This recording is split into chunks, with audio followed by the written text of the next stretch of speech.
Papers, Florence Villemino is about to tell us. Florence joins us on set for a review of the French dailies. And Florence, emotion, of course, throughout France running very high, less than 48 hours after the announcement of the beheading of French hostage Hervé Gourdel. Emotion also running high in the dailies. That's right.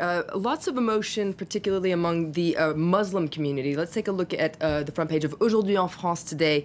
It says that Muslims of France say no to such barbarity. And so yesterday we saw a lot of celebrities, politicians, musicians, athletes, etc., Muslim celebrities coming out to express their outrage. And especially for the very first time, the leaders of France's Muslim community called for a series of marches to express their disgust at such barbarity committed in the name of Islam. But this has sparked some whatever controversy because it puts French Muslims in a tricky position. And I don't know if you can see this drawing very well, but you can see that there's a group of... It seems to put the onus on them to denounce actions committed by jihadists. Absolutely. If you take a look at that drawing again, it says, you can see this group of Muslims saying, are we demonstrating as French citizens or as Muslims? And the imam there is saying, let's just keep it simple. We're demonstrating as human beings.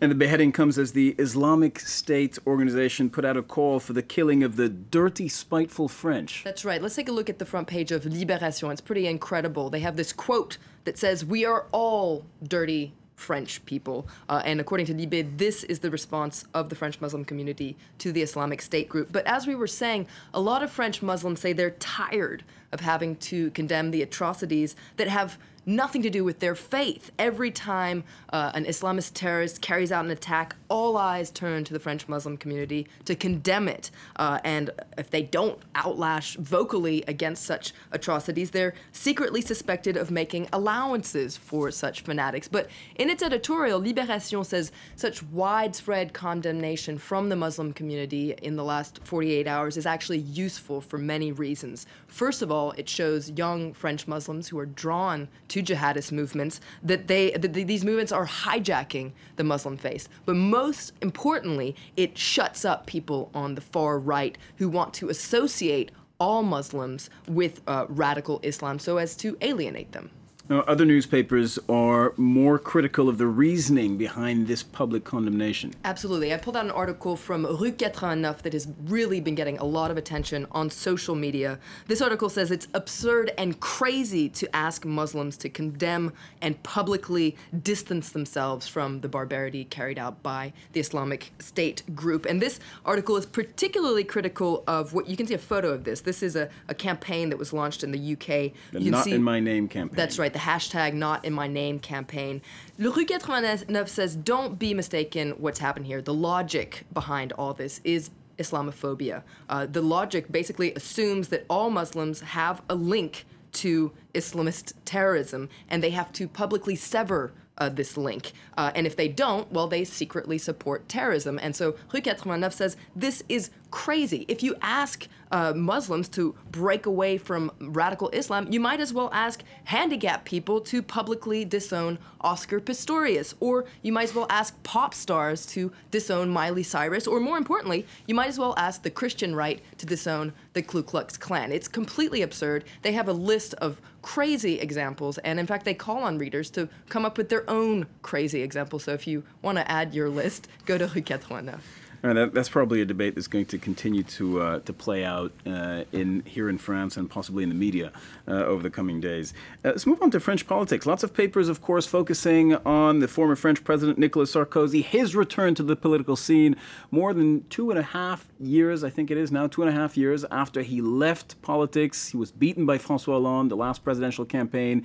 He's back on the campaign trail. He is back on the campaign trail. We've been kind of expecting this for quite some time. He finally made his political comeback. Yesterday, he held his first rally near Lille, and so Le Figaro is very excited about this. Le Figaro being, of course, the right-wing main daily here in France. So in front of 4,000 fans, he laid out his political program. He touched on some very controversial subjects like immigration, labor reform. He said we need to get back to the drawing board on everything. So you can see Le Figaro here saying that he's making his entrance from the right wing. Now, a lot of foreign papers are also focusing on his comeback. This week, we saw that the Financial Times actually thought his comeback is not such a great idea. They say that he already had his chance. He was already president for 5 years. He blew his chance. France needs new leaders, a new generation of new leaders with new ideas. But here, check out, this is The Economist today. They're talking about his comeback. Je reviens, I'm back. Now, Sarkozy says he's changed, but according to The Economist, so far it's same old Sarko, vintage alpha male Sarko.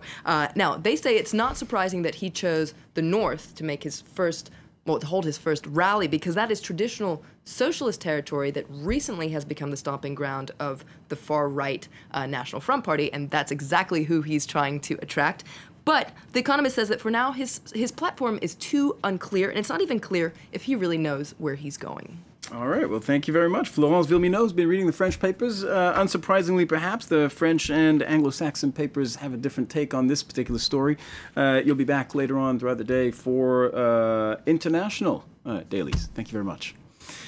We're going to take a short break right now, but when we come back, Shona Bhattacharya will be with us, so to speak. All week, she's been traveling across Paris, reporting on foreign cultures within the French capital. Well, today she hangs out with Americans in Paris. That's coming up later on in the show.